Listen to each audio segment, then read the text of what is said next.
Buenas tardes, estimados jóvenes. El día de hoy nos toca revisar infecciones del tracto superior, sobre todo las infecciones respiratorias del tracto superior.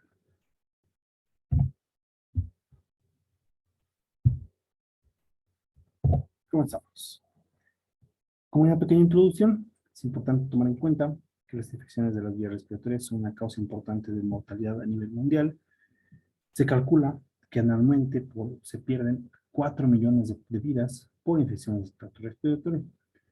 Cabe aclarar que más del 90% se debe a infecciones de las vías respiratorias inferiores, es decir, neumonías, no así las superiores.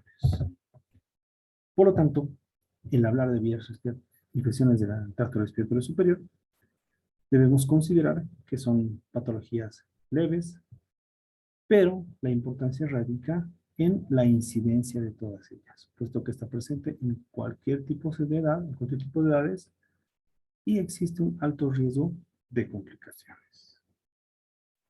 Por ello es que esta relación que indica que no es severa, pero que afecta a todo tipo de edades y tiene alto potencial de complicación, se va a examinar por varios factores. Todos estos obviamente vinculados con el clima, sobre todo en épocas frías, el descenso de la temperatura va a generar que la temperatura disminuya a nivel del epitelio nasal, hay una disminución del aclaramiento mucociliar y por lo tanto hay un déficit en la actividad fagocítica de los leucocitos, lo que genera una alta predisposición de sufrir infecciones del tracto respiratorio superior. Comenzando. Tenemos gran variedad de patologías. Vamos a tomar las más importantes. Uno, y la más frecuente, es el resfrío común, ¿no? Como muchos conocemos y muchos hemos cursado, esta es una infección de la vía respiratoria superior, denominada también rinofaringitis aguda, ¿ya? Es una enfermedad aguda, leve y generalmente se autolimita. El 90% de los casos está producido por diferentes tipos de virus. La característica va a ser la presencia de rinorrea, congestión nasal, irritación, escozor, escasa o nula fiebre. La etiología, como les decía, es una causa viral, ¿ya? Se ha identificado en la actualidad gran cantidad de virus causantes de esta enfermedad y de hecho el más frecuente de los virus es el rinovirus. Obviamente tiene más de 100 serotipos, lo cual hace un virus de difícil control, ¿no? Aquí tenemos una tabla de porcentajes en la presentación de casos. Como podemos ver, el principal es el rinovirus, con el 50% de los casos. En segundo lugar, los coronavirus, ¿no? Más del 10%. Ahora, ojo, no estamos hablando del beta coronavirus, estamos hablando del coronavirus clásico, aquel que genera resfrío común, ¿ya? Ahora, la influenza ocupa igual en segundo lugar con 10 al 15% de casos. Los adenovirus en 5%. En caso de la parainfluencia o el sistema respiratorio es un poquito en específico, a veces se comenta entre 5 y 10%, en otros entre 3 y 5%. Y otro tipo de virus como rubiola, enterovirus, sarampión, varicela, se encuentran entre el 20 y 25% de los casos. Y como pueden ver, el principal va a ser el más autolimitado, que es el rinovirus. Ahora, fisiopatológicamente, tomemos en cuenta que estos procesos se van a contagiar por lo que es varias opciones. Una, y la más frecuente, la inhalación de las partículas virales aerolizadas. ¿Qué significa eso? Un paciente con proceso de resfrío común empieza a toser o el mismo hecho de respirar va a empezar a eliminar por la vía respiratoria partículas virales con capacidad de infección. Otra opción es cuando una persona es portadora del virus, estornuda o tose y emite gotitas de saliva, microgotitas, las cuales pueden llegar a la conjuntiva o a la mucosa nasal, incluso a veces a través de las manos, se saluda a las personas infectadas, no nos aseamos, en ese momento la persona no toma las medidas correspondientes y se toca el rostro, los ojos, la nariz, la boca, inmediatamente se está autoinoculando un virus de otra persona, ¿no? Ahora, La incubación del resfriado común suele ser de 1 a 3 días, ¿no? El rinovirus. Existe una replicación viral en células epiteliales, además una migración de neutrófilos al sitio de la infección y liberación de mediadores inflamatorios, lo cual va a conllevar a la formación de un edema de la mucosa con alta sobreproducción de moco, ¿no? En la segunda etapa va a existir ya la diseminación del virus a partir de las secreciones nasales entre el segundo y séptimo día, es decir, el paciente va a atravesar las 6 fases de la infección, ¿no? Y va a empezar a eliminar partículas infecciosas. Es por eso que los virus del resfriado común son altamente contagiosos, pero obviamente no tienen una letalidad como tal, ¿no?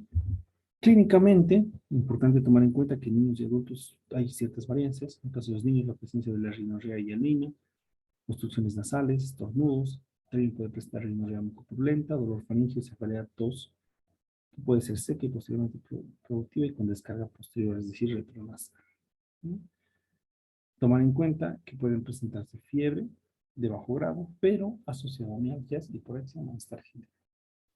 Al examen físico es importante evidenciar siempre la pigmentación de la mucosa nasal, porque la cual va a estar hiperémica y edematosa en el resfriado común.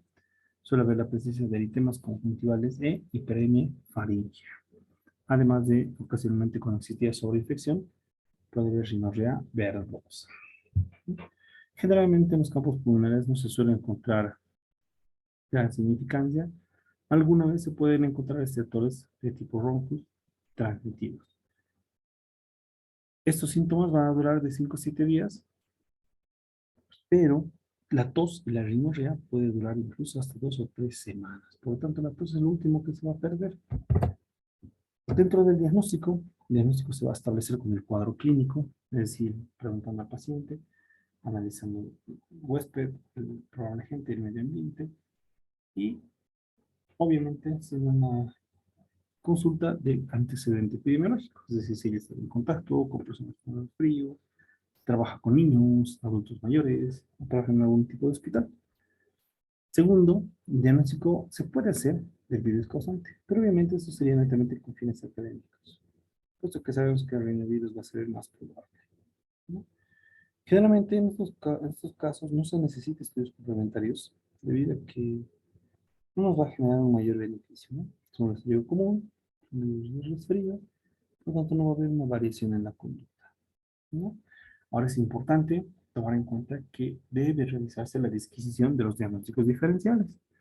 Tomar en cuenta que pacientes con resfriado común también se puede confundir las rinitis alérgicas, rinitis vasomotoras, sinusitis, faringitis, presencia de cuerpo extraño o periodos prodrómicos de otro tipo de enfermedades como sarampión, varicela, tosferina y difteria, ¿no? Importante considerar esto de los diagnósticos diferenciales, puesto que cuando vemos pacientes con malestar, fiebre, no todo es resfriado común, sino podemos ir viendo otros tipos de cuadros. Debido a que esto es una patología viral, la misma se autolimita, por lo cual se recomienda el tratamiento sintomático. Es decir, primero, mantener al paciente hidratado. Segundo, utilizar antisépticos orales, clorexidina, amistatina. Tercero, ya es el uso de antiinflamatorios, ¿no? El ibuprofeno o el paracetamol. La dosis es de 10 a 15 miligramos kilogramo dosis cada 6 a 8 horas. Importante tomar en cuenta esto, puesto que lamentablemente durante esta pandemia se ha visto que de hecho incluso muchas personas que salían positivas a COVID leve, ya se tomaban un arsenal de antibióticos y demás medicamentos, incluso corticoides, que en lugar de ayudarles les ha llegado a presentar complicaciones importantes. Hablando de otra patología, tenemos la faringitis. Esta se define como un proceso inflamatorio a nivel de las estructuras de la faringe. Generalmente, este es el término que se utiliza para la faringitis. Otros suelen confundirlo y utilizar términos como faringoamigdalitis o amigdalitis, dependiendo de la causa. Pero sí se ha observado que existe una relación estacional de lo que es la amigdalitis. Es más frecuente en invierno y sobre todo la de origen bacteriano, ¿no? En invierno. En el verano y otoño suele ser a veces producida por los enterovirus, ¿no? La etiología, aquí tenemos, fíjense, la causa más frecuente va a ser los adenovirus, ¿no? En segundo lugar, tenemos la influenza, parainfluenza, enterovirus, virus de Epstein-Barr. Ya mucho más alejado, muy poco frecuente, tenemos el virus sincitial respiratorio y los rinovirus. ¿Ya? Streptococcus que ya es bacteriano, muy poco. Corynebacterium o Streptococcus pneumoniae, muy poco. ¿No? Fisiopatología, importante tomar en cuenta que la infección va a necesitar un contacto cercano con la persona. Es decir, persona infectada, persona sana deben tener un contacto cercano. No de lejos. Aquí no necesitamos que estornude, tosa, no. Tiene que ser de cerca. Es decir, si este paciente lo besa, lo acaricia, tiene contacto de las fosas nasales, el rostro, entonces ya inmediatamente está empezando a contaminar al nuevo huésped.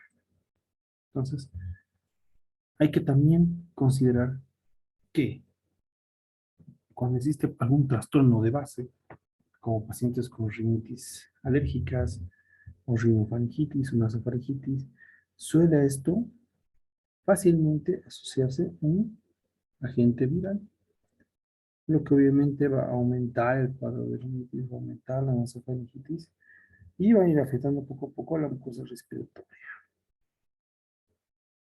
Ahora, existen faringitis asociadas a procesos bacterianos, ¿no? Obviamente sí son de mayor importancia, puesto que algunas bacterias suelen colonizar la nasofaringe, es decir, empezar a vivir ahí sin generar ningún tipo de proceso infeccioso, pero cuando se rompe esto, si el paciente puede desarrollar una faringitis. Dentro de la clínica, la misma va a ser de manera súbita, caracterizada por la presencia de dolor faríngeo y fiebre. Se acompaña de malestar, cefalea y hiporexia, ¿ya? Y también suele haber náuseas, vómitos e incluso dolor abdominal, ¿no? Al examen físico es importante analizar la orofaringe, evidenciar si está enantiomatosa, ver el tamaño de las amígdalas, ver si están enantiamatosas o están sin ningún tipo de compromiso, ¿no? Y la presencia de exudados, si hay débito purulento, débito amarillento, verdoso, obviamente estamos hablando de un compromiso bacteriano, ¿ya? Las infecciones cuando son de origen bacteriano, las faringitis, nos pueden generar adenopatías, sobre todo en ancales y dolorosos. Las de causa viral solamente suelen asociarse a patología inflamatoria viral, es decir, enfermedad nasal, con inflamación de la mucosa nasal, ¿no? También se pone en antibióticos, decimos la IgA. El curso de todo esto pasa en función al tipo de virus. Puede haber la presencia de exantema, enantemas o incluso a veces conjuntivitis. El tratamiento, en el caso de faringitis, debemos ver qué tipo de infección estamos sospechando, si es viral o bacteriana. Si es bacteriana, podemos pensar que es un estreptococo betamolítico del grupo A de la Lancevir, en el cual sí se debe iniciar un tratamiento. Ahora, el tratamiento de elección, aún si es la penicilina, también se puede aplicar intramuscular, sobre todo, ¿no? La penicilina benzotílica o la penicilina sódica, ¿ya? Ambas de muy buena respuesta, ¿no? De hecho, si se utiliza penicilina benzotílica o la procaínica, es una sola dosis, es mucho mejor, ¿no? Continuando, vamos a hablar en este caso de lo que es sinusitis, ¿no? Otra de las patologías respiratorias más frecuentes, la misma que acuden tanto a centros de emergencia como a centros de salud. Comenzamos definiendo que se trata de un proceso inflamatorio de la mucosa que recubre los senos paranasales. Suele estar relacionada a patología de tipo rinitis y casi siempre hay la presencia de rinitis. Es decir, el paciente se hace sinusitis y posteriormente va a quedar con la rinitis. Ahora, los términos de rinosinusitis y sinusitis se usan de manera indistinta al día de hoy sin ningún tipo de conflicto moral. Se calcula que alrededor del mundo, ¿ya? Y bueno, sobre todo en Estados Unidos, 31 millones de personas en Estados Unidos van a estar cursando con sinusitis en diferentes épocas, ¿no? Ahora, es importante tomar en cuenta que alguna de estas vías respiratorias va a tener cierto grado de afección de la mucosa y va a generar un proceso inflamatorio a nivel de senos paranasales. Esto suele resolverse de manera espontánea con esa viral, pero con el bacteriano lamentablemente no necesita el apoyo de diferentes tipos de fármacos. En relación a la etiología, Para esto vamos a hacer una subclasificación, es decir, hablar de sinusitis aguda y sinusitis crónica. Si estamos hablando de una sinusitis aguda, la misma que se da entre los primeros 7 a 10 días, los agentes más probables van a ser estreptococcus pneumoniae, 30-40% de los casos, hemófilos influenzae, 20%, y un tipo de modo de la catarrhis, 20%. En el caso de hablar de sinusitis crónica, aquí vamos a tener bacterias un poco menos agresivas que las mencionadas anteriormente. Tenemos el estafilococo dorado o el estafilococo coagulasa negativa. ¿Mm? Otro tipo de patógenos es importante en la parte sinusal. Pueden existir bacilos gram negativos entéricos como Escherichia coli, Klebsiella, gram negativos no entéricos como Pseudomonas aeruginosa. Además, se ha visto que en pacientes que usan antibióticos, obviamente generan un trastorno de microbiota, lo cual puede llevar a que ellos sufran infecciones por diferentes tipos de hongos, como el aspergillus o el mucormicosis. Por eso es importante no dejar pasar este tipo de infecciones a la ligera. Dentro de la fisiopatología, es importante considerar que la mucosa sinusal va a ser una continuación de la mucosa nasal, por lo tanto va a conocer algún tipo de inflamación de la mucosa nasal. También va a haber un proceso inflamatorio de la mucosa de los senos paranasales, ¿no? Por lo tanto, cuando empezamos la inflamación, esto va a ser el efecto del proceso viral, generando así una rinitis o una rinosinusitis. Ahora también existen factores que intervienen en esto, como la obstrucción del ostium sinusal, alteración del aparato mucociliar, aumento de la cantidad y alteración y la calidad de las secreciones como consecuencia de una respuesta inflamatoria. ¿Ya? Otras causas que pueden desencadenar en lo que es sinusitis, ¿no? Está el frío, la sequedad de la mucosa, el agua de mar o aguas coloradas, alteraciones del aparato mucociliar, obstrucciones mecánicas de la vía rinosinusa, van a aumentar la predisposición de sinusitis, ¿no? Clínicamente, aquí sí tenemos algo importante, que son pacientes que tienen accesos de tos de periodo nocturno. ¿A qué se debe esto? A que durante el decúbito, es decir, la paciente descansa en decúbito, va a favorecer un drenaje de los senos con una reposición en posición de decúbito de este líquido. Obviamente, acompañado a esto, va a haber la presencia de fiebre, halitosis, descarga retronasal, náuseas y vómitos. En caso de adolescentes y adultos también pueden existir estos síntomas, pero además se observa un edema periodontario, cefalea, hipersensibilidad sinusal y dolor a la percusión. Aquí podemos ver la sintomatología según la frecuencia. En este caso de sinusitis aguda, la fiebre va a ser la primera manifestación. En caso de crónica, la tos va a ser la primera manifestación. ¿Ya? En la presencia de halitosis es indistinta en ambas, la cefalea de la rinorrea en ambas es 80%. ¿Ya? El edema periodontario, sobre todo en sinusitis aguda, no así de crónico.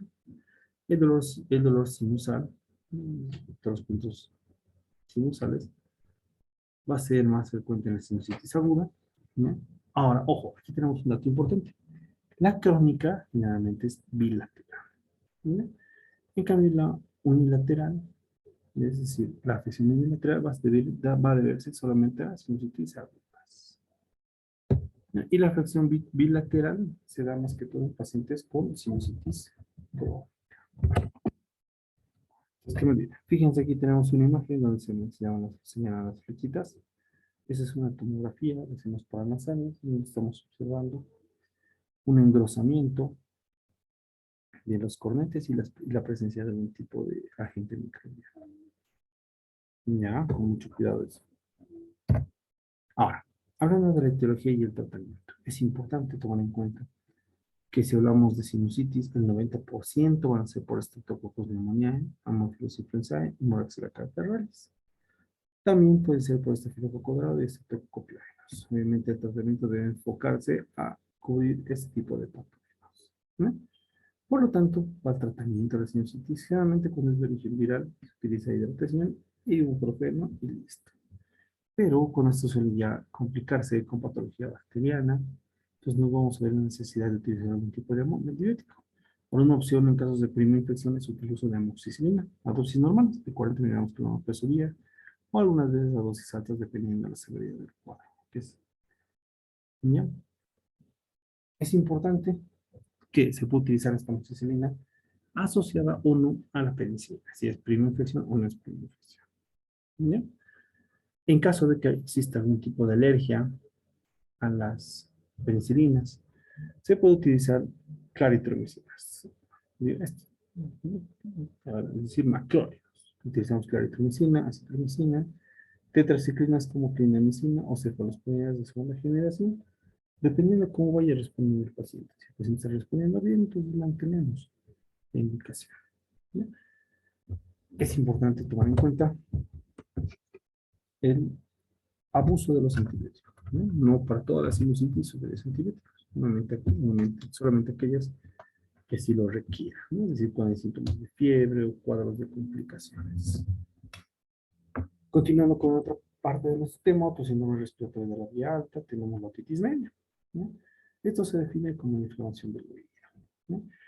Es una enfermedad que sobre todo afecta a niños, es decir, menores de 3 años de edad, y tiene una alta incidencia entre los 6 meses y los 2 años de edad.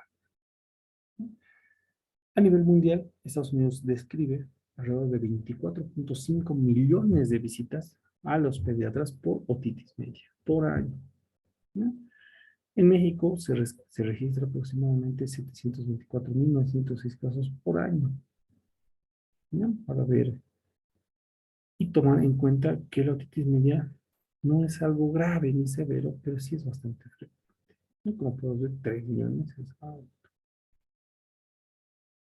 Además, considerar que las otitis medias se han vuelto hoy en día un, una alta incidencia en relación a las consultas pediátricas de niños, ¿no? Hasta el 90% de los niños han presentado un episodio asintomático o asintomático de otitis media al cumplir los 2 años de edad, ¿no? Tomar en cuenta que el 46% de los menores de 3 años pueden desarrollar hasta 3 o más episodios de crisis por otitis media. La etiología, bueno, pues aquí tenemos que tomar en cuenta que pocas veces va a haber aislamiento de microorganismos en oído, ¿ya? Entre los virus se van a encontrar el virus incisional respiratorio, el virus de la influencia o el de la influenza. ¿Ya? Alrededor del 60% de los casos de otitis media se reconocen por algún agente bacteriano, como pueden ser Streptococcus pneumoniae, Haemophilus influenzae, no tipificable, bacterias menos comunes como la Moraxella catarrhalis y Streptococcus pyogenes. ¿Ya? Considera también que dentro de la etiología, las otitis medias que presenten ya supuración o perforación del tímpano, lo cuales suelen ser muy frecuentes en relación a las bacterias con la presentación de pseudomonas aeruginosa, estafilococo grave, agentes anaerobios y bacilos gram negativos, ¿no? Tomar en cuenta estos focos infecciosos y el origen de ese trastorno. Hablando de fisiopatología, tomar en cuenta que, como hemos dicho, se dan los niños porque existe una pequeña atrofia de la trompa de Eustaquio, que hasta los 6 años, incluso 7, recién se va corrigiendo. Por lo tanto, esto hace que muchos pequeños tengan cierto tipo de predisposición a sufrir otitis media, ¿ya? Ahora, otra cosa que contribuye a la disfunción de trompa de Eustaquio puede ocurrir durante las infecciones virales y la disminución de afloramientos mucociliares. Por lo tanto, en este caso, va a haber alto riesgo de colonización de la nasofaringe por bacterias que están produciendo la otitis media. Posteriormente se va a realizar y se va a establecer una reacción inflamatoria que produce los signos y síntomas de la otitis media. En relación a la clínica, hay que tomar en cuenta que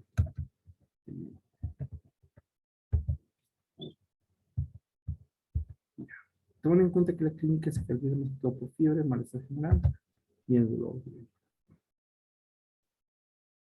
Por lo tanto, el tratamiento va a depender mucho de la edad. Es decir, si estamos en niños, en ancianos, en pacientes de edad laboral. ¿Ya? Hay que valorar también la gravedad del paciente y obviamente los antecedentes. Es importante que en otitis media se debe disminuir el dolor sobre todo y descongestionar.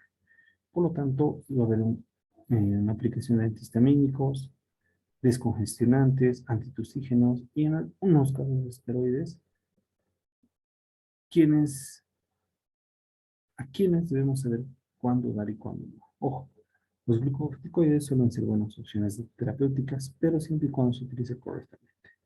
El uso inadecuado de esto predispone a inmunosupresión y riesgo de otro tipo de complicaciones.